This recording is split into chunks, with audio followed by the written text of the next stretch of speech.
ঈশ্বর দর্শন কেমন করে হয়? শ্রীরামকৃষ্ণ। চিত্তশুদ্ধি না হলে হয় না। কামিনী কাঞ্চনে মন মলিন হয়ে আছে, মনে ময়লা পড়ে আছে। ছুঁচ কাদা দিয়ে ঢাকা থাকলে আর চুম্বক টানে না।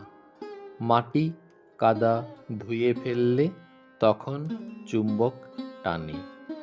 মনের ময়লা তেমনি চোখের জলে ধুয়ে ফেলা যায়।